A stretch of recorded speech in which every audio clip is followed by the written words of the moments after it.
नमस्कार साथियों, आप सभी का हमारी YouTube channel Vinay study can में स्वागत है। आज हम गणित में 15 महत्वपूर्ण MCQs क्वेश्चन कवर करेंगे।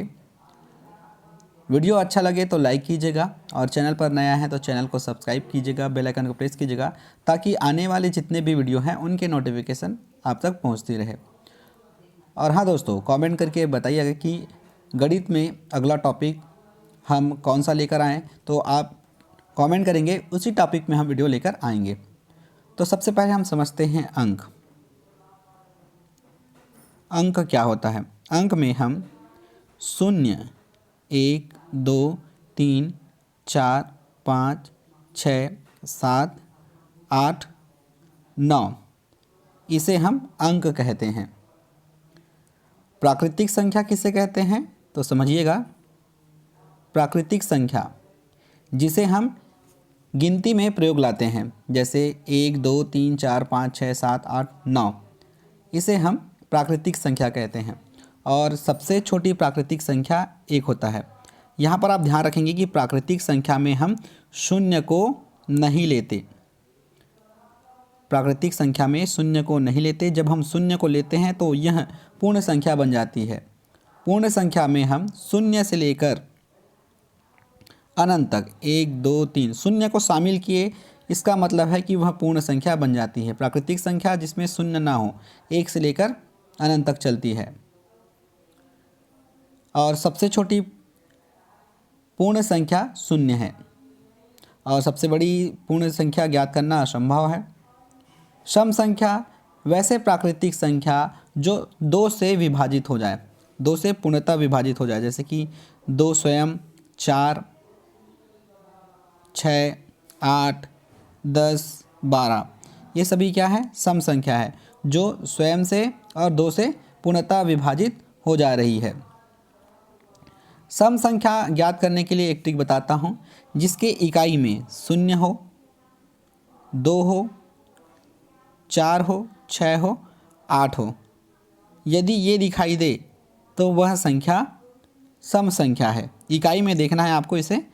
उसके बाद विषम संख्या वैसे प्राकृतिक संख्या जो 2 से पूर्णतः विभाजित ना हो, विषम संख्या कहलाती है। जैसे 1, 3, 5, 7, 9, 11, 13, 15 ये 2 से विभाजित नहीं होता। विषम संख्या ज्ञात करने के लिए ट्रिक है कि जिसके इकाई अंक 1, 3, 5, 7, 9 हो, यह आपको दिखे तो आप बता सकते हैं कि वो संख्या विषम है। अब चलिए शुरू करते हैं आज का हमारा MCQs। हमारा पहला प्रश्न है, 1 से शुरू होकर अनंत तक जाने वाली संख्या कहलाती है। देखिए, 1 से शुरू होता है और इन्फिनिटी तक जाता है, इसमें शून्य शामिल नहीं है। तो जिसमें शून्य शामिल नहीं होता उसे हम प्राकृतिक संख्या कहते हैं। तो ऑप्शन ए सही हो जाएगा। जिसमें हम शून्य को ऐड कर दिए तो उसका मतलब है कि वो पूर्ण संख्या बन जाती है।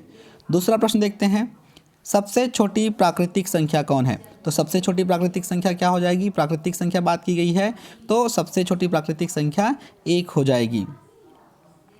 प्राकृतिक संख्याओं के साथ शून्य को भी शामिल करने पर कौन सी संख्या कहलाती है? तो देखिएगा, जब हमने शून्य को शामिल किया 1 के साथ, 1, 2, 3, 4 के साथ, तो यह संख्या पूर्ण संख्या बन जाती है।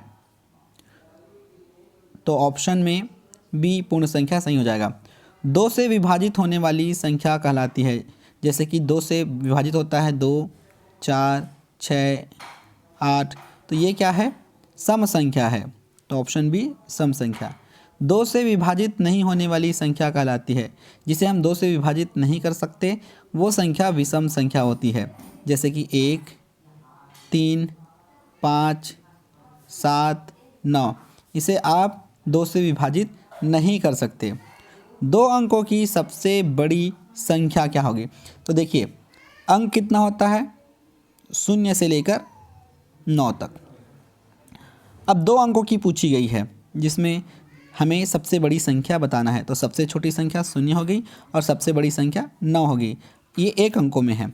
अब 2 अंकों में बात की जाए तो सबसे बड़ी संख्या 99 हो जाएगी। 99 के बाद 100 आता है, तो 100 जो है 3 अंकों की हो जा रही है। हमें 2 अंकों की पूछी गई है, इसलिए इसका आंसर ऑप्शन सी 99 हो जाएगा।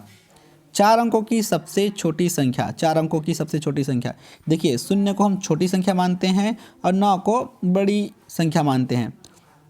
तो हम 3 अंकों की सबसे बड़ी संख्या 999, यदि हम इसमें एक ऐड करते हैं तो ये 4 अंकों की बन जाएगी और ये सबसे छोटी संख्या बन जाएगी। तो ये 4 अंकों की सबसे छोटी संख्या 1000 हो जाएगी। ऐसी संख्या जिसमें ऋणात्मक तथा धनात्मक संख्या शून्य को सम्मिलित पर बनती है। देखिए जिसमें शून्य भी हो, ऋणात्मक संख्या भी हो और धनात्मक संख्या भी हो, तो ऐसी संख्या जो है पूर्ण संख्या ही बना सकती है, क्योंकि पूर्ण संख्या में 0 होता है, प्राकृतिक संख्या 1 से शुरू होता है, इसलिए प्राकृतिक संख्या नहीं होगा। इसका जो आंसर होगा वो होगा पूर्ण संख्याएं। 4 अंकों की सबसे बड़ी संख्या कौन सी है? तो सबसे 1 अंकों की 9 है, तो हमें 4 अंकों की बताना है, इसलिए 4 9 लिखना पड़ेगा। तो 4 अंकों की सबसे बड़ी संख्या 9999 हो जाएगा। ठीक है। 10वां प्रश्न है, वह संख्या जो स्वयं के अलावा विभाजित नहीं होती कहलाती है। जो स्वयं के अलावा और किसी दूसरे से विभाजित नहीं होती, जैसे कि 1, 3, 5, 7, 11, ये क्या है? विषम संख्या है। देखिएगा विषम है इकाई अंक में, तो ये जो संख्या है वो कहलाएगा विषम संख्या, जिसे हम अभाज्य संख्या भी कह सकते हैं। जो भागित नहीं होता तो इसे हम अभाज्य संख्या कहेंगे। वह संख्या है जो स्वयं के अलावा दूसरी संख्याओं से विभाजित होती है, तो ये संख्या जो है भाज्य संख्या कहलाती है, इसे हम भाज्य संख्या कहेंगे। भाज्य संख्या क्या होता है? वैसे प्राकृतिक संख्या जो एक और स्वयं के अलावा किसी भी दूसरे संख्या से विभाजित हो जाए उसे हम भाज्य संख्या कहते हैं।